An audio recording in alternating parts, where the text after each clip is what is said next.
ध्यान से सुनना, बड़े ध्यान से सुनना कि मास डिफेक्ट क्या है। यदि मैं सीधे डेफिनेशन बता दूं, सीधे फॉर्मूला बता दूं, तो आप लोगों को समझ में नहीं आने का। मैं आपको बेसिक से लेकर के चलूंगा। मैंने क्या कहा, यदि मैं पूरी डिटेल में भी पढ़ाऊंगा तो भी 5 या 6 लेक्चर में ये चैप्टर कंप्लीट हो जाएगा। और यदि 5 या 6 चैप्टर में लेक्चर में कंप्लीट हो जाएगा तो किस बात की जल्दी है, डिटेल में पढ़ते हुए चलेंगे। हाँ, जो मैं पूछूंगा सबको बताना है, तभी डिटेल में पढ़ाने में मजा आता है। मेरे बेटा, मैं यदि आपसे कहूं कि मेरे पास 4 बॉल है, पहली बॉल 10 ग्राम, दूसरी बॉल 10 ग्राम, तीसरी बॉल 15 ग्राम और चौथी बॉल 15 ग्राम। मेरे पास 4 बॉल है। अभी एक एग्जांपल दे रहा हूं, मास इफेक्ट इससे बढ़िया समझ में नहीं आ सकता। तो मेरे बेटा, मेरे पास 4 बॉल है। पहली 2 बॉल है 10-10 ग्राम की, 2 बॉल है 15-15 ग्राम की। बताओ, बताना मुझे कि यदि मैं इन चारों को एक साथ बांध दूं, चारों को एक साथ बांध दूं, तो इस पूरे सिस्टम का टोटल मास कितना होना चाहिए? भड़ाक से बोल दो, बस तुरंत बोल दो, खड़ा। सर 50 ग्राम। 50 ग्राम। और यदि मैं कहूं कि ये 48 ग्राम है, अच्छा, फिर मैंने बॉक्स खोला, बॉल अलग अलग निकाली, देखा ये 10 ग्राम, ये 10 ग्राम, ये 15 ग्राम, ये 15 ग्राम, फिर मैंने बांध करके तोला 48 ग्राम। तो आप क्या कहोगे? आप ये कहोगे कि सर कुछ हमारे प्रैक्टिकल में ही गड़बड़ है, हमारे प्रैक्टिकल में ही गड़बड़ है, कुछ हम गलती कर रहे हैं। ऐसा तो हो ही नहीं सकता कि अलग अलग तोले तो ज्यादा मास और एक साथ बांध करके तोले तो कम मास। मेरे बालक, ऐसा ही हुआ, बिल्कुल ऐसा ही हुआ प्रोटॉन और न्यूट्रॉन्स के मामले में। मेरे बेटा, बात तब की है जब हम प्रोटॉन का मास निकाल चुके थे और न्यूट्रॉन का मास निकाल चुके थे। बहुत समय पुरानी बात बता रहा हूं। हम लोग प्रोटॉन का मास पता कर चुके थे, न्यूट्रॉन का मास पता कर चुके थे। हमें यह भी पता था किस एटम में कितने प्रोटॉन्स हैं, कितने न्यूट्रॉन्स हैं। तो हमने सारे एटम्स के मास कैलकुलेट करने शुरू कर दिए, सभी न्यूक्लियस के मास कैलकुलेट करने शुरू कर दिए। जैसे किसी में 2 प्रोटॉन और 2 न्यूट्रॉन हैं, तो हम एटम का मास निकाला करते थे 2 प्रोटॉन का मास लेकर के और 2 न्यूट्रॉन का मास लेकर के जोड़ देते थे और कहते थे यही एटम का मास है, न्यूक्लियस का मास है। कई बच्चे कहते हैं सर इलेक्ट्रॉन भी तो है। बेटा, इलेक्ट्रॉन का मास नेग्लिजिबल होता है in comparison to proton and neutron. मान लो मैं आपसे कहूं कि भाई 50 ट्रक, 50 बस और 50 प्लास्टिक की बॉल का टोटल वेट बताओ, तो आप क्या कहोगे? प्लास्टिक की बॉल का तो छोड़ दो, उनके सामने नेग्लिजिबल है। और यदि उनके सामने नेग्लिजिबल है तो उसे जबरदस्ती क्या साथ में टांग करके लेकर के चलना, तो इसलिए हम नहीं जोड़ते। तो इसी तरह से एटम का मास निकालते समय हम न्यूक्लियस का ही मास बता देते हैं, क्योंकि हमें मालूम है इलेक्ट्रॉन का मास प्रोटॉन और न्यूट्रॉन के सामने कुछ भी नहीं। वो तो बिल्कुल ऐसा है जैसे ट्रक के सामने प्लास्टिक की बॉल, तो छोड़ देते हैं। तो मैं बता रहा हूं कि बात तब की है जब हम प्रोटॉन और न्यूट्रॉन के मास निकाल चुके थे और हमें यह भी पता था किस एटम में कितने प्रोटॉन कितने न्यूट्रॉन हैं। तो हम उनके एटम का मास निकाला करते थे प्रोटॉन्स के मास को जोड़ के और न्यूट्रॉन्स के मास को जोड़ के। मान लो किसी के अंदर 3 प्रोटॉन और 4 न्यूट्रॉन है। मेरे से कोई कहा करता था कि इस एटम का मास बता सकते हो? भाई, मेरे से कैसे कहता है, इतने 100 साल पहले मैं थोड़ी जिंदा था। छोड़, साइंटिस्ट से यदि कोई कहता कि इस एटम का क्या मास होगा, तो 3 प्रोटॉन का मास निकाल लीजिए और 4 न्यूट्रॉन का मास निकाल लीजिए।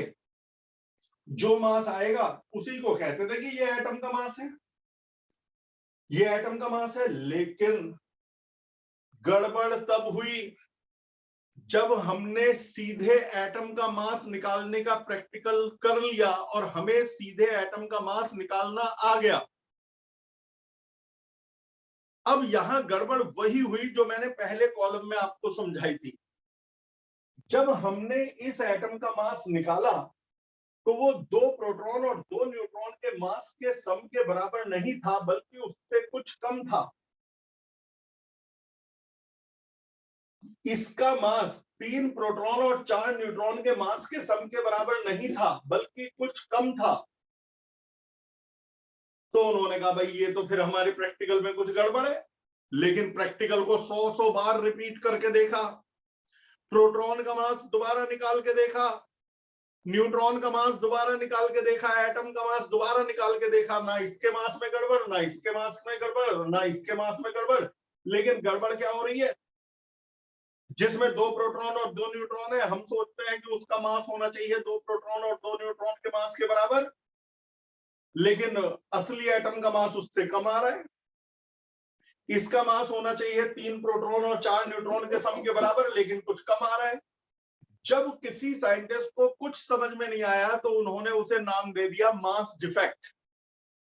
उन्होंने कहा यह है मास डिफेक्ट, यानी कि कायदे में किसी एटम का मास कितना होना चाहिए था। भाई एटम में जेड प्रोटॉन्स होते हैं, केमिस्ट्री में पढ़ा होगा, और ए माइनस जेड न्यूट्रॉन्स होते हैं। भाई जिसका सिंबल है जेड एक्स ए, तुमने केमिस्ट्री में पढ़ा होगा। जेड है एटॉमिक नंबर, यानी कि नंबर ऑफ प्रोटॉन्स, तो जेड प्रोटॉन्स हैं। यदि जेड प्रोटॉन्स हैं तो जेड प्रोटॉन्स का मास जेड एमपी। ये है मास नंबर यानी प्रोटॉन और न्यूट्रॉन का सम, उसमें से प्रोटॉन माइनस कर दो तो न्यूट्रॉन बचेंगे, तो ए माइनस जेड न्यूट्रॉन्स हैं। ए माइनस जेड न्यूट्रॉन्स का मास निकाल लिया mn से मल्टीप्लाई करके। इतना मास होना चाहिए था, लेकिन असली मास आ रहा था अलग, कुछ कम। उसे कहते थे एमए, एटॉमिक एटम का मास। इन दोनों का डिफरेंस क्यों आ रहा है ये नहीं पता था, लेकिन उसको नाम दिया गया मास डिफेक्ट। तो कोई पूछे मास डिफेक्ट का फॉर्मूला क्या है, तो मास डिफेक्ट का फॉर्मूला है Z MP plus A minus Z MN minus MA. ये था मास डिफेक्ट। साइंटिस्ट बिल्कुल परेशान, साइंटिस्ट बिल्कुल परेशान, समझ में नहीं आ रहा ऐसा हो क्यों रहा है। लेकिन सभी साइंटिस्ट को दिख रहा है कि हो रहा है। उन्होंने इसको नाम क्या दे दिया, बोल दो? Mass defect. Mass defect. असली प्रोटॉन और न्यूट्रॉन के मास को जोड़ने से जो मास आता है, रियल एटम का मास उससे ज्यादा होता है। मिला या कम मिला? कम मिला। इस डिफरेंस को नाम दिया गया मास डिफेक्ट। कोई नहीं समझा पाया कि ऐसा क्यों हुआ भाया। इसी बीच में आ गई आइंस्टाइन थ्योरी। आइंस्टाइन ने बताया कि मास को एनर्जी में बदला जा सकता है फॉर्मूला mc² से। मास can be converted into energy, energy can be converted into mass. कई बच्चे कहेंगे सर मास को तो एनर्जी में बदल सकते हैं। बिल्कुल सही कह रहे हो, एनर्जी को मास में हम थोड़ी बदल सकते हैं। मास को एनर्जी में तो एटम बम में बदलते हैं, न्यूक्लियर रिएक्टर में बदलते हैं, एनर्जी को मास में कब बदलते हैं? तो मेरे बेटा एक बात सुन, कोई टेक्नोलॉजी हमारे पास नहीं है का इसका मतलब ये नहीं कि हो नहीं सकता। जब आइंस्टाइन ने बताया था कि मास को एनर्जी में बदला जा सकता है तो सबने उन्होंने कहा था, सब लोगों ने, सारे साइंटिस्ट ने बावला आ गया, मास को एनर्जी में, मास एनर्जी में बदलेगी। और जब एटम बम बना तो पता चल गया सबको कि भाई यो बेवकूफ यो था या हम थे। भाई 19th सेंचुरी में मास को एनर्जी में बदलना हमें नहीं आता था, तो इसका मतलब ये तो नहीं कह सकते कि मास एनर्जी में बदला नहीं जा सकता। 1920 के बाद की रिसर्च में हमने मास को एनर्जी में बदलना सीख लिया। अभी हम एनर्जी को मास में नहीं बदल पा रहे, लेकिन इसका मतलब यह नहीं कि भविष्य में भी नहीं बदल पाएंगे। आइंस्टाइन ने क्या कहा था? आइंस्टाइन सेड कि मास और कुछ नहीं, हाईली कंसंट्रेटेड एनर्जी है। जैसे पानी को जमा के बर्फ बना सकते हो, बर्फ को पिघला के पानी बना सकते हो, इसका मतलब कि पानी और बर्फ एक ही चीज के दो रूप है।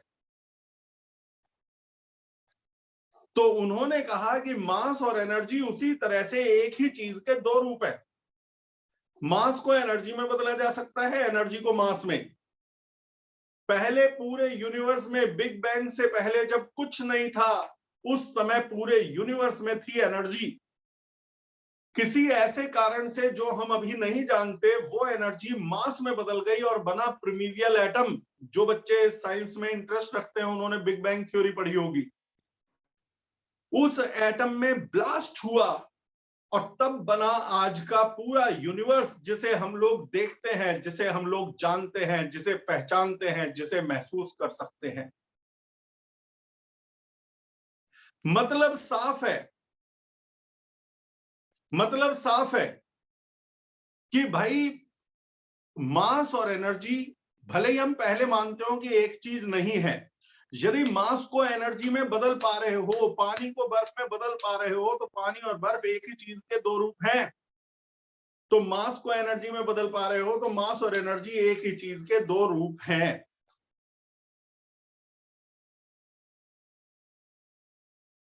मास और कुछ नहीं है, हाईली कंसंट्रेटेड एनर्जी के सिवा। मास को एनर्जी में बदलने का फॉर्मूला E = mc², यदि m मास को एनर्जी में बदल दिया जाए।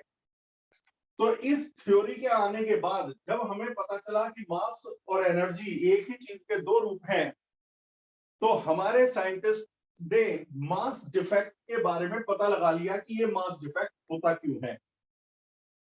उन्होंने कहा कि जब प्रोटॉन और न्यूट्रॉन अलग अलग होते हैं, तो इनका सच में मास ज्यादा होता है, सच में मास ज्यादा होता है। लेकिन जब इनको जोड़ के एटम बनाया जाता है, तो थोड़ा सा मास इसका टूट जाता है, थोड़ा सा मास इसका टूट जाता है, थोड़ा सा इसका, थोड़ा सा इसका, जितने भी है सभी थोड़ा थोड़ा मास खो देते हैं। वो मास कहा जाता है, ये जो मास खो गया वो है मास डिफेक्ट, डेल्टा एम।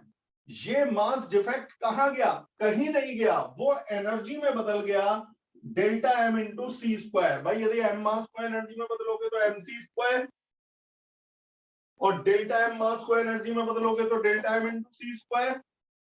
ये एनर्जी में बदल गया, तो ये एनर्जी कहां गई? कहीं नहीं गई, वो एनर्जी इन सबको बांधे रखने के काम आती है, और उसी को कहते हैं बाइंडिंग एनर्जी। भाई ये न्यूक्लियॉन्स एक दूसरे से दूर क्यों नहीं भाग रहे? प्रोटॉन यहां क्यों नहीं चला गया? दोनों प्रोटॉन एक दूसरे को रिपेल कर रहे हैं, तो वो भाग क्यों नहीं गए? किसी न्यूक्लियस में 10 प्रोटॉन है, रिपेल करके भाग क्यों नहीं गए?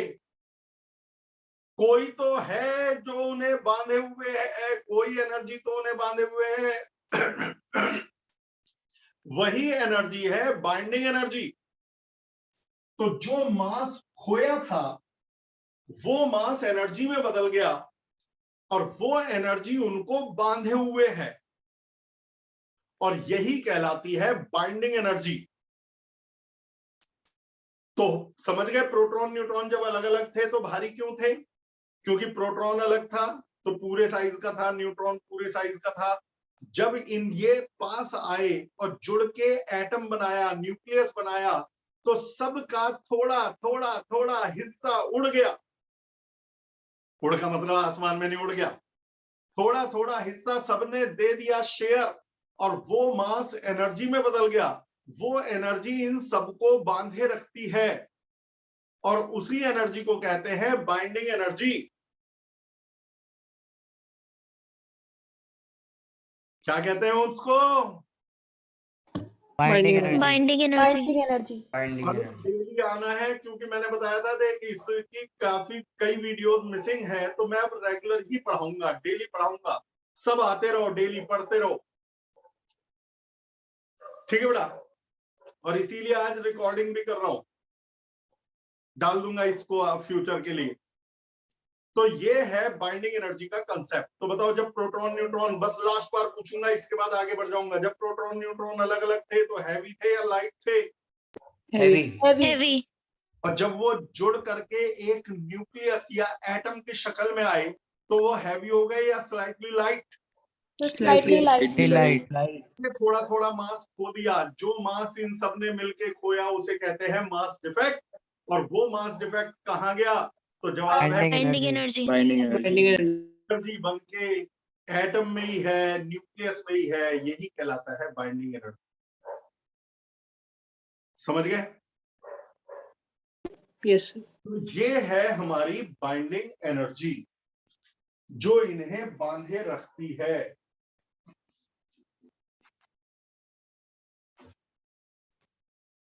अब शुरुआती साइंटिस्ट ने एक चीज और सोची। मेरे बेटा सिलेबस भी बहुत ज्यादा नहीं है, चैप्टर भी बड़े बड़े नहीं है, तो हम तसल्ली से करेंगे, रेस कोई नहीं। बाइंडिंग एनर्जी समझ में आ गया। अब फिर आगे की सुनो। शुरुआती दौर के साइंटिस्ट ने सोचा कि यानी कि जिस एटम में ज्यादा बाइंडिंग एनर्जी होगी, जिनके न्यूक्लियॉन्स को बांधने के लिए ज्यादा एनर्जी हम पे अवेलेबल होगी, वो न्यूक्लियॉन्स, वो एटम्स ज्यादा स्टेबल होने चाहिए। और जो न्यूक्लियॉन्स को बांधे रखने के लिए कम बाइंडिंग एनर्जी होगी, वो कम स्टेबल होने चाहिए। यानी जिन प्रोटॉन और न्यूट्रॉन्स ने एटम बनाते समय ज्यादा मास लॉस किया, जिन प्रोटॉन न्यूट्रॉन ने एटम बनाते समय ज्यादा मास लॉस किया, ज्यादा एनर्जी बनी, बांधने के लिए ज्यादा एनर्जी अवेलेबल है, वो ज्यादा स्टेबल होने चाहिए, क्योंकि कस के बंधे हुए हैं, ज्यादा एनर्जी से बंधे हुए। और जिन एटम्स ने कम मास लूज किया, कम मास लॉस किया, जिसमें मास डिफेक्ट कम था, जिनमें बाइंडिंग एनर्जी कम थी, वो कम स्टेबल होने चाहिए।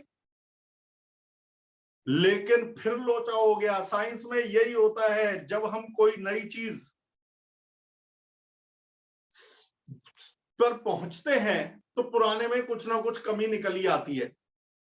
वो सोच रहे थे अब तो हमने सारे सुलझा लिए मामले, लेकिन गड़बड़ क्या हुई, वो ये मानते थे जिन एटम की बाइंडिंग एनर्जी ज्यादा है वो ज्यादा स्टेबल एटम है, और जिन एटम की बाइंडिंग एनर्जी कम है वो कम स्टेबल होने चाहिए।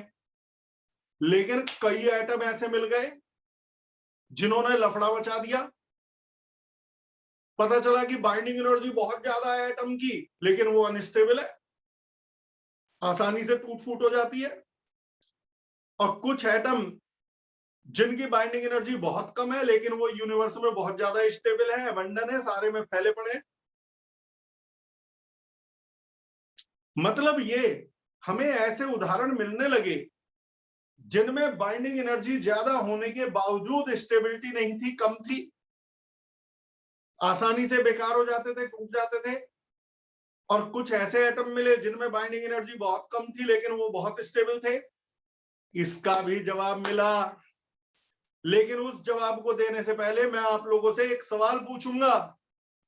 मुझे बताइए, 100 पुलिस वाले भीड़ को बढ़िया कंट्रोल कर सकते हैं या 1000 पुलिस वाले बढ़िया कंट्रोल कर सकते हैं? जल्दी से बोल दो। Sir, 100. Sir, 100. अबे जाओ, तुम लोगों ने तो भाई सारा गड़ गोबर कर दिया। ऐसा है, जब तक तुम ये नहीं पूछोगे भीड़ को, कितनी भीड़ को कंट्रोल करना है। यदि कम भीड़ है, 500-700 लोग हैं, तो उन्हें तो 100 पुलिस वाले भी अच्छा कंट्रोल कर लेंगे। लेकिन यदि 80,000 की भीड़ है तो वहां 100 पुलिस वाले अच्छा कंट्रोल नहीं कर पाएंगे, वहां 1000 की जरूरत होगी। यानी कम भीड़ को संभालने के लिए कम लोगों की जरूरत है, कम पुलिस वालों की जरूरत है, और ज्यादा भीड़ को संभालने के लिए ज्यादा पुलिस वालों की जरूरत है। यानी कि 100 और 1000 तो मैटर ही नहीं करता जब तक ये ना पता हो कि भीड़ कितनी है, पॉपुलेशन कितनी है। समझ गए मैं जो कहना चाह रहा हूं? धीरे धीरे अपने मुद्दे पे आ रहा हूं। Yes, sir. Yes, sir. हो सकता है 100 बढ़िया कंट्रोल कर ले, 150 लोगों की भीड़ है, 100 पुलिस वाले छोड़ दिए, सारा कंट्रोल ही कंट्रोल में रहेंगे। आइसक्रीम भी खाएंगे तो यूं देखेंगे कोई पकड़ ना ले। और यदि 10 लाख की भीड़ है तो 1000 भी नहीं कर सकते कंट्रोल। यदि 10 लाख की भीड़ है तो 1000 पुलिस वाले भी नहीं कर सकते।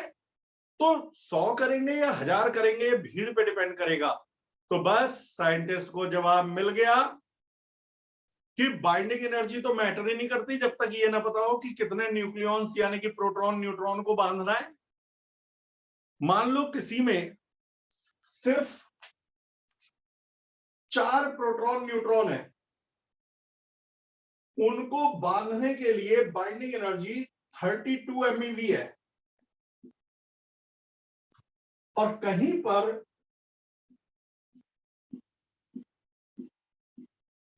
हमारे पास एटम के अंदर 12 प्रोटॉन न्यूट्रॉन है, उसे बांधने के लिए 64 MeV एनर्जी है। देखने में तो लग रहा है कि इसकी बाइंडिंग एनर्जी ज्यादा है, इसकी बाइंडिंग एनर्जी कम है। इन प्रोटॉन न्यूट्रॉन्स को बांधने के लिए तो सिर्फ 32 MeV की बाइंडिंग एनर्जी है, लेकिन इन प्रोटॉन न्यूट्रॉन को बाइंड करने के लिए 64 MeV की एनर्जी है। तो देखने में तो लग रहा है कि इस पे ज्यादा बाइंडिंग एनर्जी है। अबे एनर्जी तो दुगनी है, लेकिन न्यूक्लियॉन्स तो 3 गुना हो गए। पुलिस तो दुगनी करी, भीड़ तो 3 गुना कर दी तुम्हारे हिसाब से। अच्छा चलो, तुम्हारा लॉजिक क्या कहता है, ये ज्यादा स्टेबल दिख रहा है ऊपर वाला या नीचे वाला? सर ऊपर वाला। सर ऊपर वाला। तो साइंटिस्ट ने कहा कि ये इंपॉर्टेंट नहीं है कि बाइंडिंग एनर्जी क्या है, इंपॉर्टेंट ये है हर न्यूक्लियॉन को बाइंडिंग एनर्जी कितनी मिली। इसे कहते हैं BE bar, binding energy upon mass number. Binding energy को मास नंबर से डिवाइड करो तो पता चलता है कि हर न्यूक्लियॉन को कितनी बाइंडिंग एनर्जी मिली, हर न्यूक्लियॉन को कितनी बाइंडिंग एनर्जी मिली, हर न्यूक्लियॉन को कितनी बाइंडिंग एनर्जी मिली, ये पता चलता है। ठीक है बेटा, तो ये आ गया हमारे पास। इसमें बाइंडिंग एनर्जी पूछे 32, लेकिन binding energy upon mass number पूछे तो 32/4 8। ये 8 जो है ये बाइंडिंग एनर्जी पर न्यूक्लियॉन है। इसमें देखा जाए तो बाइंडिंग एनर्जी कितनी मिली, 64। हर न्यूक्लियॉन को कितनी बाइंडिंग एनर्जी मिली, तो 64 को 12 से डिवाइड कर दो, कितना आ गया, 5 पॉइंट समथिंग आएगा, निकाल लेना। 64/12 5.33 कितना, 5.33। तो इसमें हर न्यूक्लियॉन को बांधने के लिए 8 MeV की एनर्जी है, इसमें हर न्यूक्लियॉन को बांधने के लिए 5.33 MeV की एनर्जी है। तो ये अनस्टेबल होगा, ये स्टेबल। तो साइंटिस्ट सेड कौन एटम ज्यादा स्टेबल होगा, it doesn't depend upon the binding energy but depends upon the binding energy पर न्यूक्लियॉन।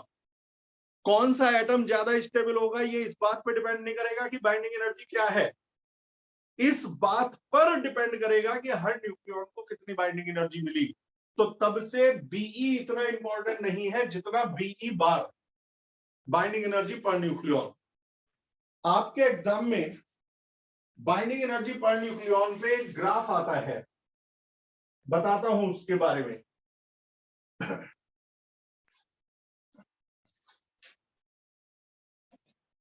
बात को सारा समझ में आ भी रहा है?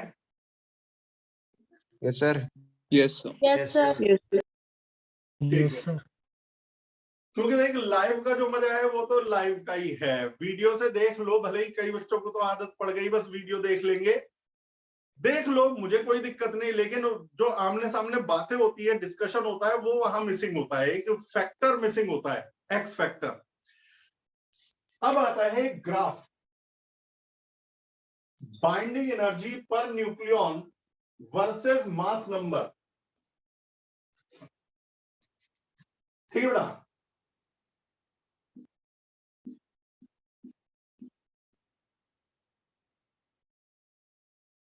रुक जा, पूरा ही लिख दूं 0 से।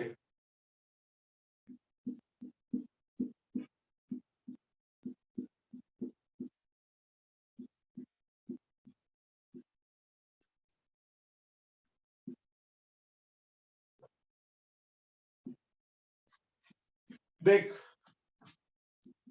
हमने mass number versus binding energy का ग्राफ बनाया। किसका? मास नंबर और बाइंडिंग एनर्जी का। तो ये ग्राफ इस तरह से आया।